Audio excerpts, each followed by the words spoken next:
Hello and welcome. Sit tight. Catch Dog Concepts will be live very soon. Thank you for tuning in.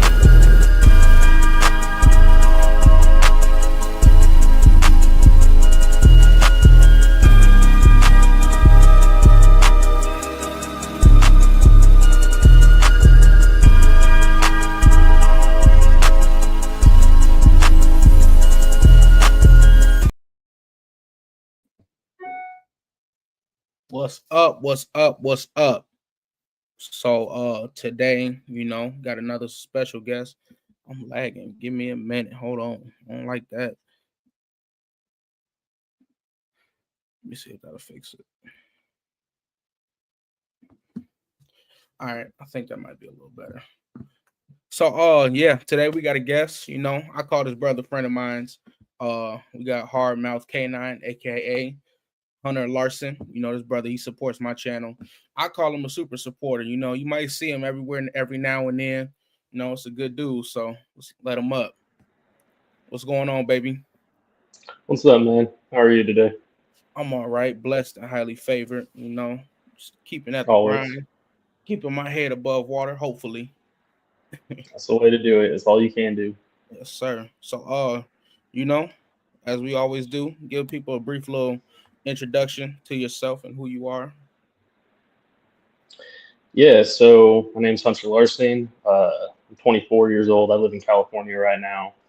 I got into these dogs pretty much right when I popped out the womb, which I feel like that's kind of the normal thing for dog fanatics. But my Yeah, family's for sure. always, yeah. I mean, my first dog, he was a golden retriever, but he's one of them red goldens. He looked more like an Irish setter.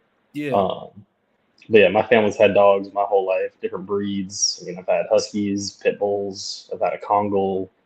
Um, mostly they were just pets, but all different personalities, all shapes and sizes. Right. So between them and I was a little reading fanatic as a kid. I still am for the most part, but I used to read 3 or 4 books a week when I was little. And Yeah, I my was the same favorite, way. That's crazy. I was the same exact way. dude, my friends would come over and they'd be like, "Hey, you trying to come outside and play?" I'm like, "No, I'm in the middle of a good part of this Man, book right now." I'm telling you. It was that's crazy. I was the same exact way. Second grade, I was like an eighth grade reading level. Like I Yep, was into it. exactly, That's crazy. exactly. That's But usually yeah, how it goes though. oh yeah, I mean, bro, you learn so much just from reading sometimes, Yeah. regardless of what it is. But yeah, my favorite books were always those dog books, like Call of the Yeah. Wild. I read Call of the Wild probably once a month, just for fun. Like I'll sit down and bust through that real quick. Like Where the Red Fern Grows, Old Yeller, all those dog books. Those were Yeah. really kind of what got me into the working dog stuff. That's what's up. And so I read those, and then about probably 2015 is when I discovered the dog world in YouTube, and Mm, that dark hole that we all go down at some point.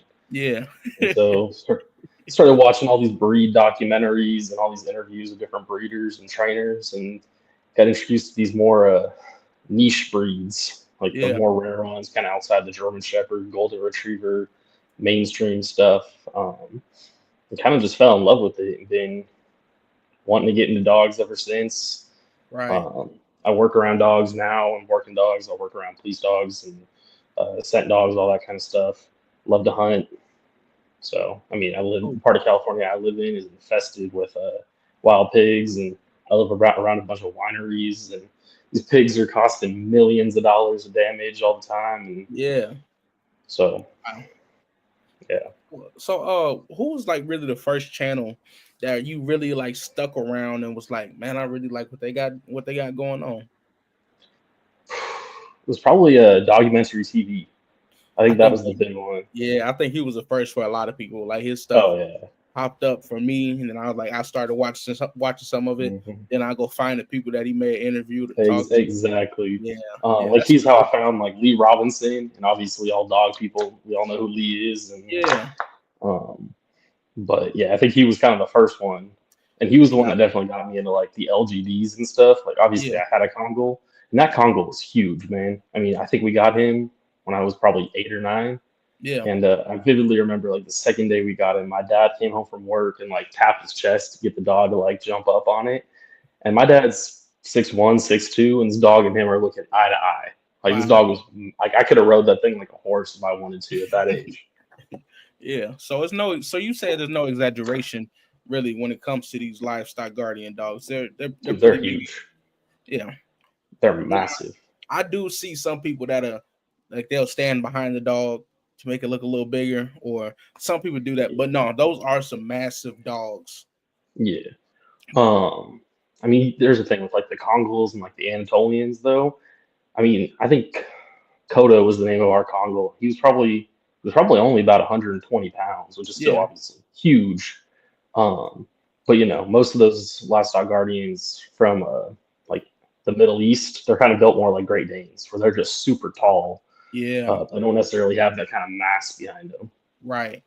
And we talked about this a lot. We talk about this sometimes. Just how the livestock guardian dogs are not completely mastiffs, but they still withhold that height. It's crazy to me. And I think what do you think it is? Is it breeding, or do you think it's Yeah. just genetics So of just over years? yeah, so I think that whole kind of conversation about are LGDs actually mastiffs or not.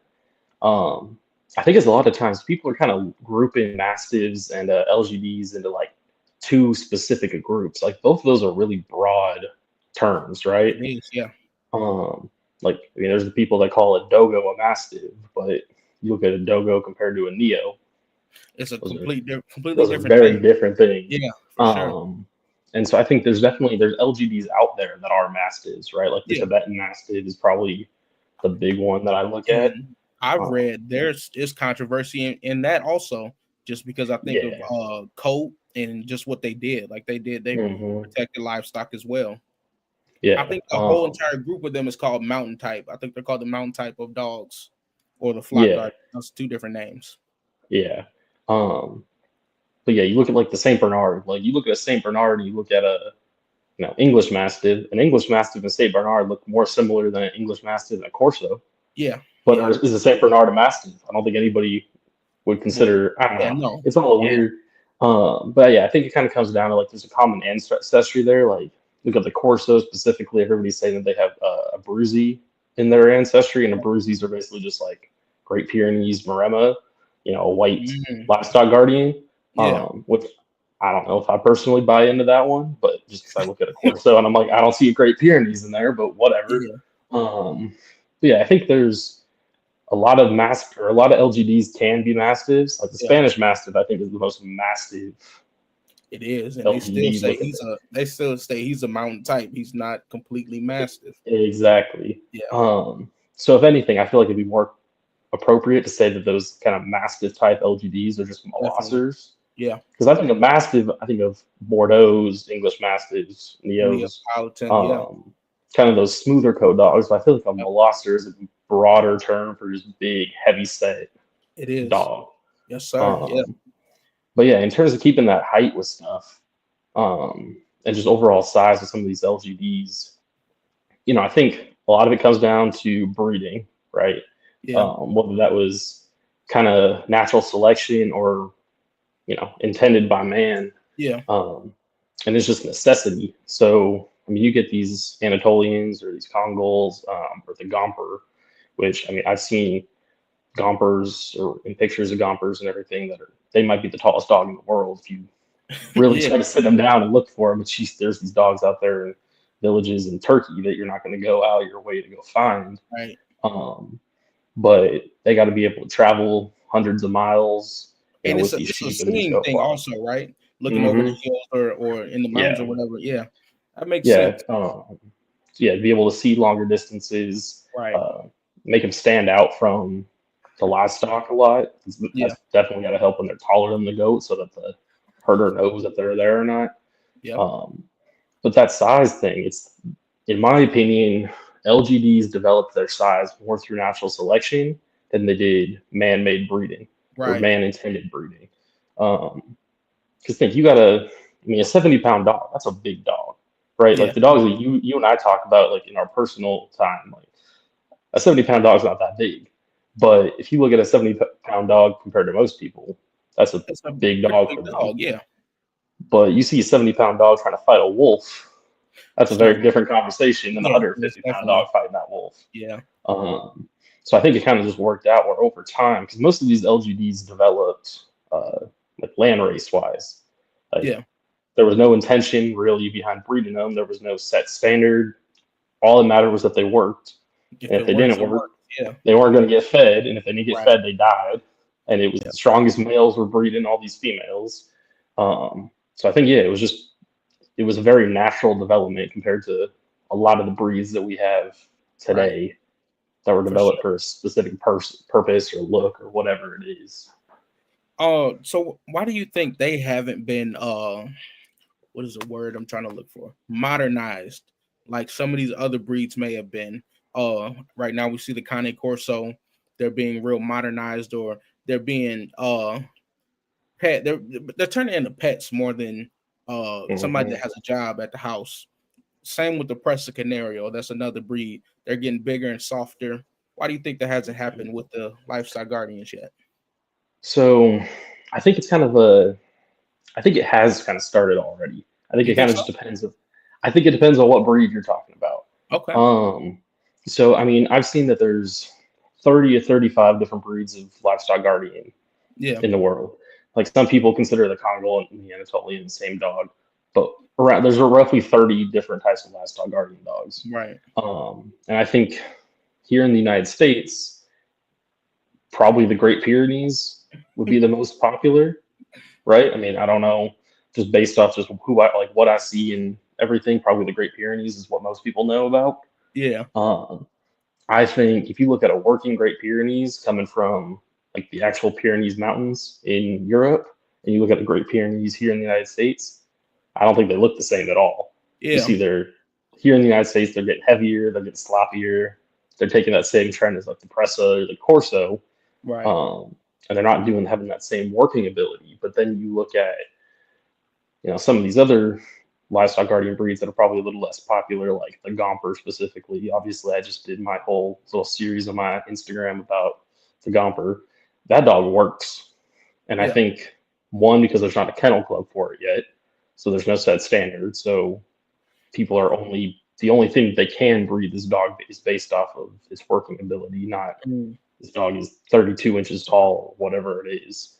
Um, and it's also newer. Yeah. Gomper kind of just got to the United States, so it was still working over in Armenia and that whole region of the world doing its job.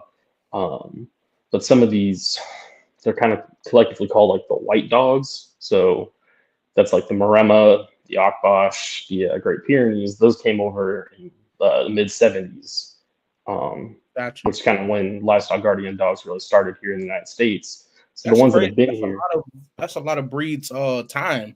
Neapolitans, yeah, the Pressa. I mean, but this was also when they were reconstructed as well. And then they were brought over exactly, here. Same with the Borbal, the yeah. video I just did recently. I think it was 1970 when they reconstructed and they brought over Hmm. litter and a female that was pregnant. Yeah, that's probably. I mean, I don't know for sure. It's probably right around the same time too, where like intercontinental travel became more realistic, and Yeah, like you weren't sitting on a boat for a month to get right. from Europe or wherever to here. Like planes, I think were probably popping off then. You But I might be mean, right who about knows? that. I never thought about that. I Yeah. don't know. I could be talking complete nonsense, but It makes sense though. But yeah. yeah, So you talked about the Gomper. I didn't know how to say it. I almost said Gampier, but the Gomper, you talked about it on Instagram. You said there's no standard for that dog, actually.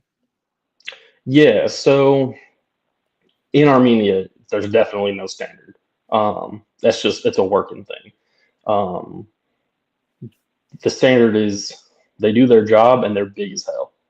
Like that's pretty much it. Yeah, Here in the United States, I've heard talk about there being a standard being put in place by like the American Armenian Gomper Club. okay. Um, but at this point, they kind of have like rough estimates. But it's the dog is 27 to 32 inches tall. Like in my opinion, that's not a standard. That's just That's just a that's set height what this for dog them. is. Yeah, Exactly. Like we're saying that this dog is between 90 and 160 pounds. That is such a large it range. is You're a not large like range. narrowing Yeah, it down to anything.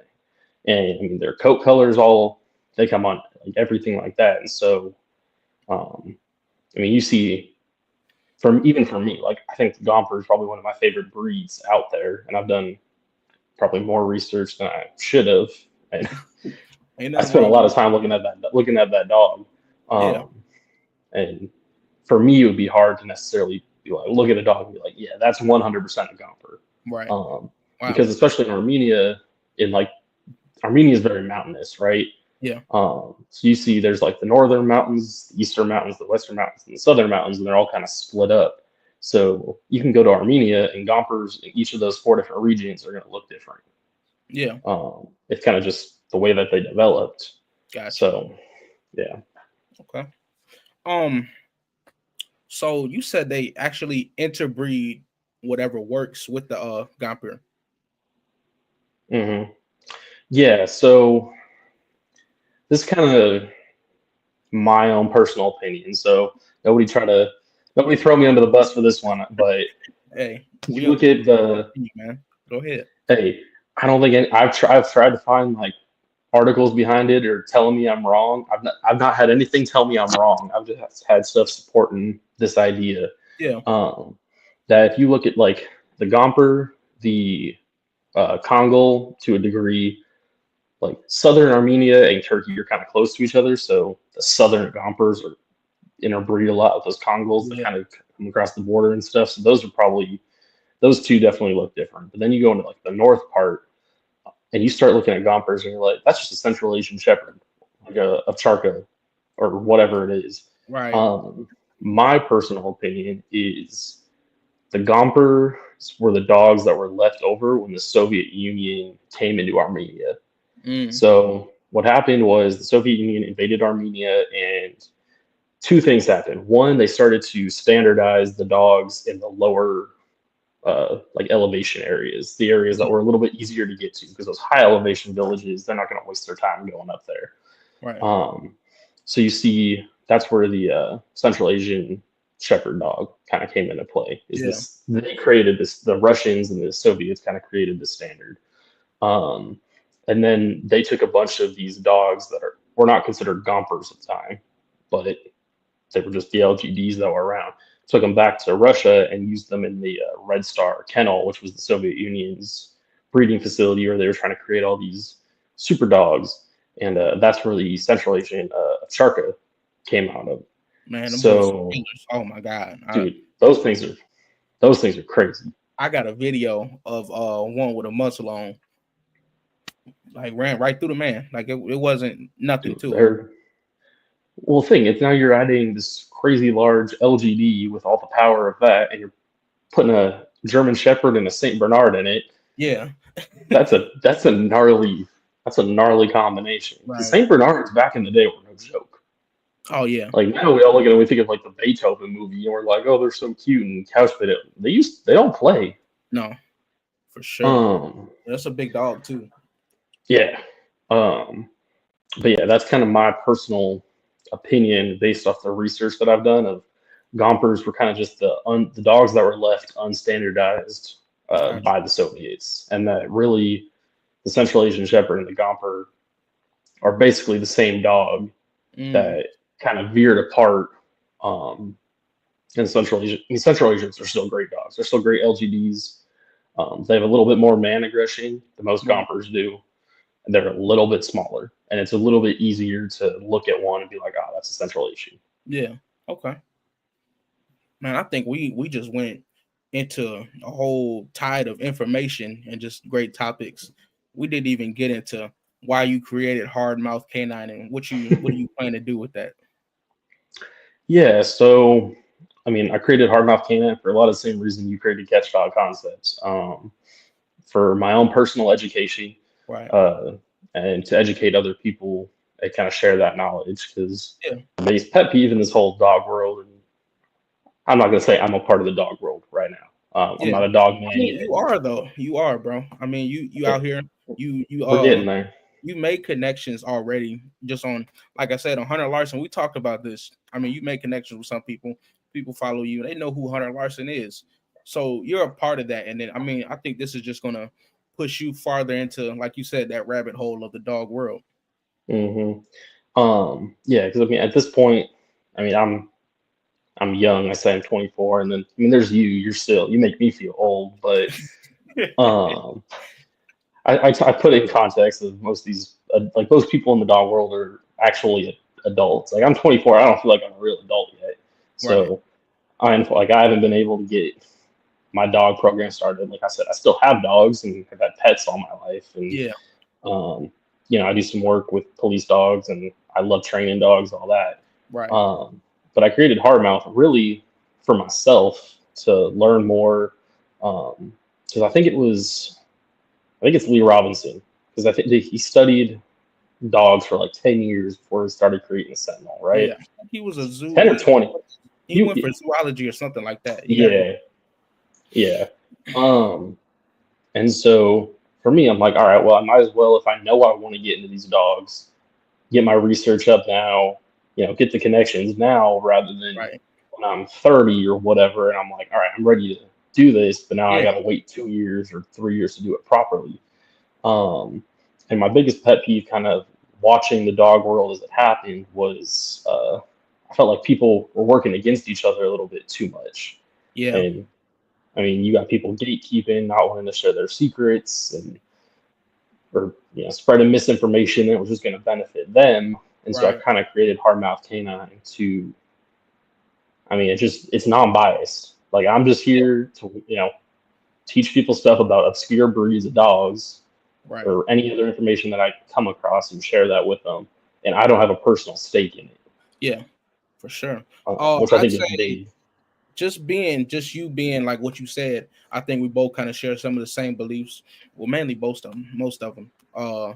Just as far as just not being out here trying to set an agenda of what I want to destroy or what I want to take from somebody else and just be a bad presence. I think we're both here to offset some of these things that people may be doing, Mm-hmm. because I think there's supposed to be a good amount of love that overtakes any hate or any negativity that comes in the dog world. We're just here to learn, Definitely. spread great information, and if we're wrong while we do that, then we're gonna always try and fix it or say we was wrong and don't know. Exactly. And I mean, that's my whole thing is a lot of the stuff that I've already talked about or we might get talking about here coming up. I Yeah. might be wrong. I'm just Right. going based off the information that I have at this point. So if Right. anybody sees this and is like, that's totally wrong, hit me up, please educate me, provide me Yeah. with these resources so that I can better educate myself and then educate everybody else. Right. And I mean, I think the way I kind of look at it is it'd be really cool one day if Hardmouth Canine kind of gets big enough or anything like that, where like the future you and me, like when we're like some little 12-year-old kid goes on YouTube and is looking up dog history stuff. And then we just Like pop up. exactly. Yeah, Like that'd be I think dope. it'd be so cool Yeah. to be what I like because I always was looking for that channel and documentary TV did a good job of it. Right. But it kind of left a little bit to be desired for what Yeah. I was looking for. Right. So I'm kind of trying to be that channel that I always wanted to find when I was little. 100%. Same here, man. I like that's crazy because you do get a sense of security, like listening to other people and watching what they're doing. But it always feels like there's something you could add to it or something that you could do a little bit different. But it's 100%. there's also controversy in that. Some people will be like, "You're copying my style of channel. You're copying what I'm saying." I think you get into when we're talking about dogs, a lot of the same stuff will be said. Some of the same things will be done because there's a lot that has been done with dogs. I don't think Hmm. there's too much that hasn't been not done, No. So I mean you're gonna bump into that at some point where you might feel stuck or you might feel like, man, I feel like I didn't did everything. That's when you just get in your bag and you keep going, you keep pushing, man. Hmm. Yeah. I got 24 years of ideas brewing up in here, so Yeah, hopefully it's a little bit till I start feeling like I'm out of stuff. So right. 100%. You talked about uh you work with police dogs and mhm. scent work dogs. So you ever gotten a suit before? Yeah. Oh yeah. What was that like? So I mean, I've taken a bite from a German Shepherd. I've taken a bite from a Belgian Malinois. Um, and I am not brave enough. I will say it right now. I am not brave enough to just put a sleeve on. I'm going, if I'm getting bit, I'm putting a full The suit whole on. suit on. Yeah, There that are might parts of be my big. Yeah, body that are exposed if I just have a sleeve on that I do not want a dog bite me. Right. I'm just gonna leave it there. And so, but that's, I mean, I got it is very different. Like most people look at a Malinois, they look at a German Shepherd, and you can kind of see the visible difference, right? Yeah.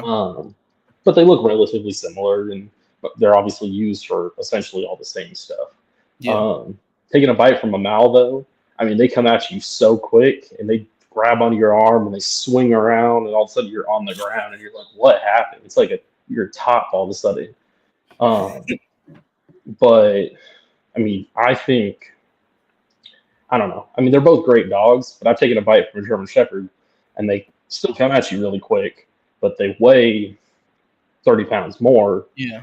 So they hit you, and it's kind of more of they hit you dead on.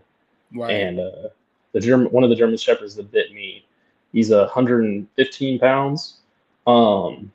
He, I had little puncture marks in my arm, Yeah. still through the suit. Yeah. It felt like if he, if I kind of held on and kept biting down for 30 seconds more, he might snap my arm. Oh man, it's crazy, and you don't think about how powerful these dogs are until you take a bite from one. I commend you, but I see videos of them getting bit all in the knee, and my knees through from football. I get bit in the knee. It's gonna be a bit. Yep. Exactly. No, it's crazy. Yeah. I think it's something that every working dog man, regardless of what kind of work that their dogs are doing, could benefit from. Yeah. Really getting to experience like what a true powerhouse in the dog world can do to you. Yeah. So that's been something that's been really helpful with me. But I have my own opinions about shepherds that we don't have to get into here. Like you and I talked about it in terms of them as protection dogs and stuff. But yeah, they're great at what they do. Yeah. I'm gonna ask you this. Do you I did a little series. I'm still doing it. I might do a video every now and then. Dog versus man. What do you think a Belgian Malinois could do to a man? Do you think it could kill a man? I think it would. That's a hard question. Yeah. I don't think a Malinois could kill a man. I'm gonna be totally honest. Okay.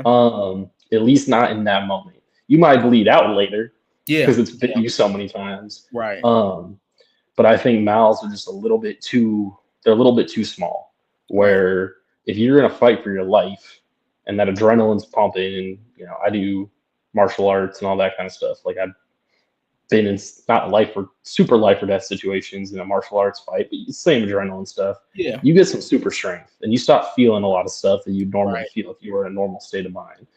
And I think just from my personal experience, having a Mal, on your arm, biting you or whatever, you're going to be able to reach over, grab that dog, and pin it down and win that fight. I think it's the same with some German Shepherds. I think some are probably big enough. Right. You're not going to be able to outmuscle it. Yeah.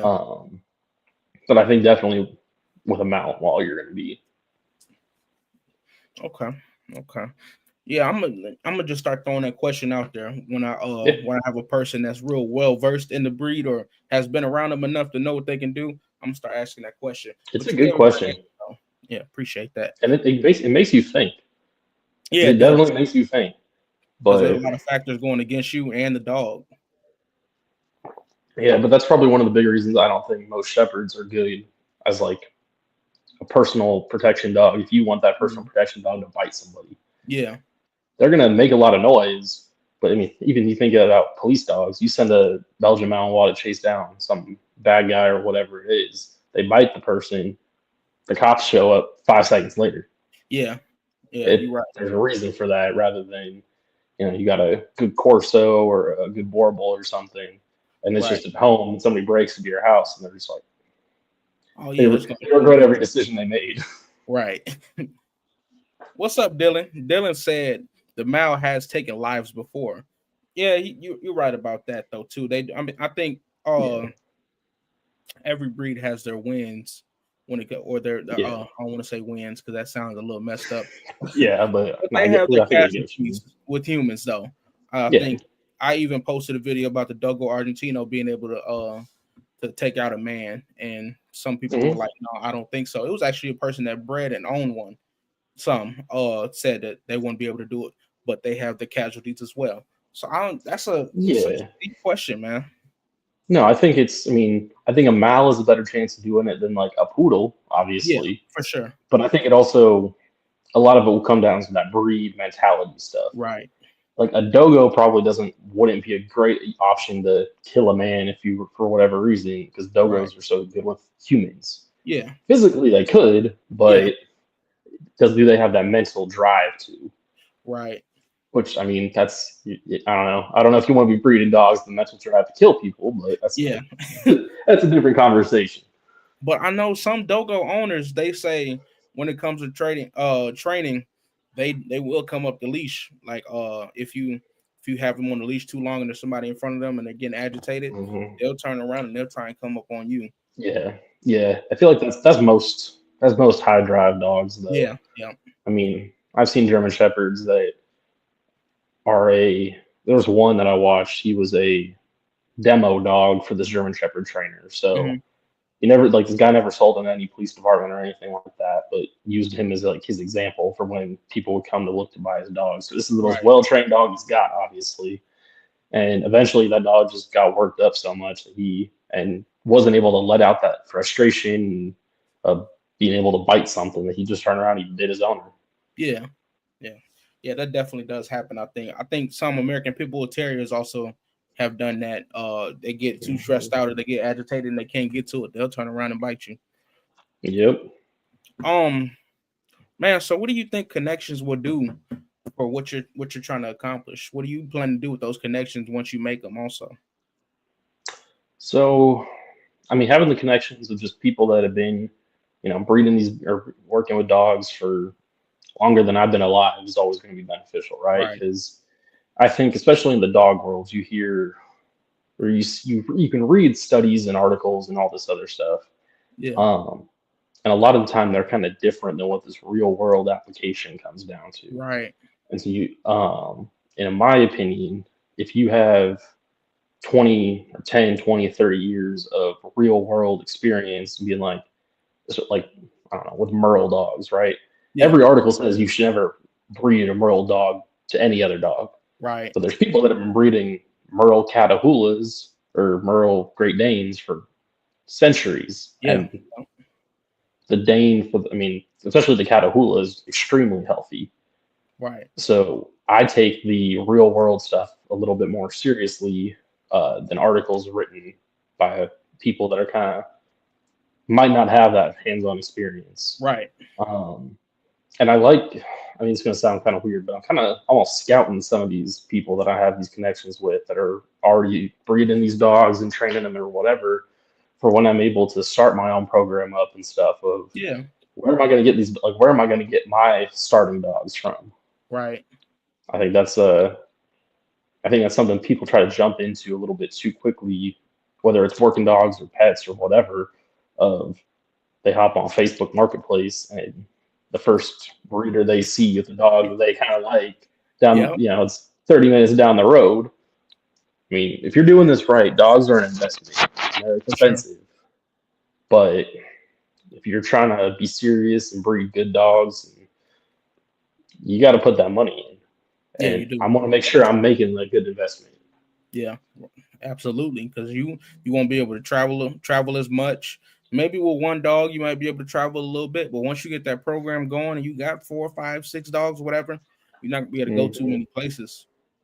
No, Yeah, that's just something getting I've somebody thought to come about. take care of them. Oof. Yeah, right. Especially like the dogs we like.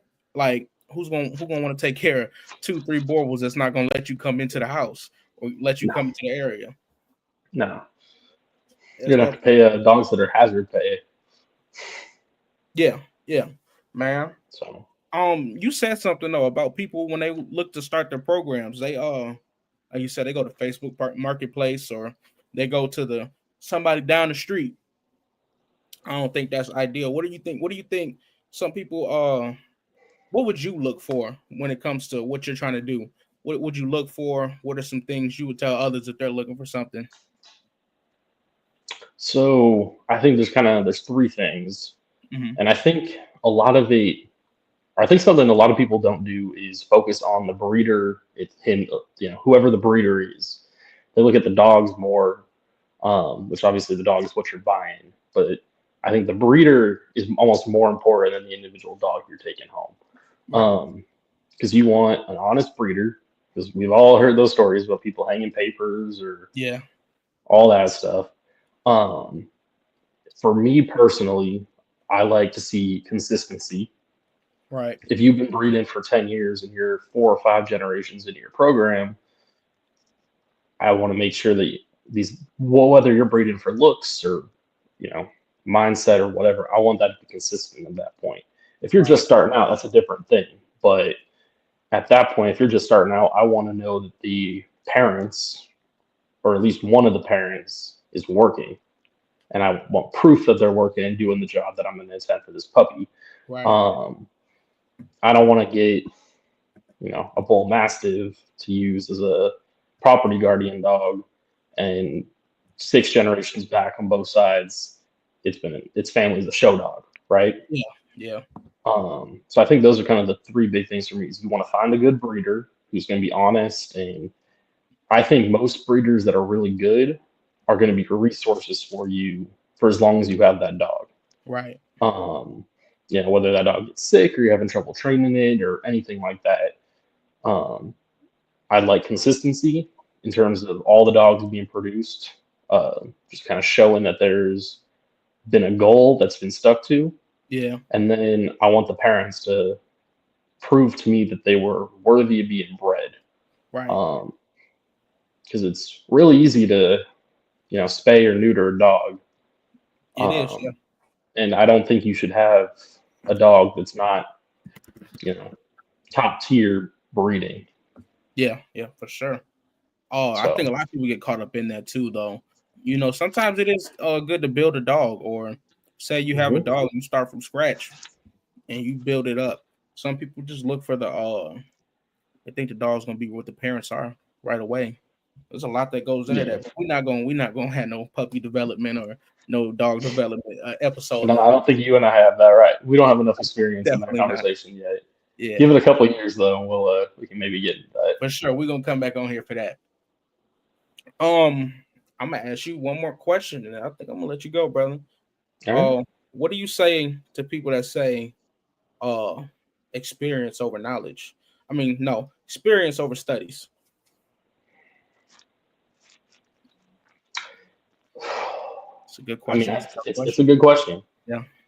And so I think I don't think there's one that's necessarily better than the other, because you get some people that were, they were born into this dog world, right? Yeah. Like their family bred hunting dogs or whatever it was, and that's just what they've grown up around their entire Right. life.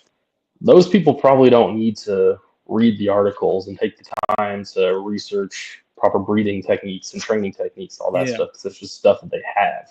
Right. But there's other people like me. I mean, that was not the world I grew up in. I knew how to train a dog, but when I say train a dog, I mean I know how to train a dog to play dead.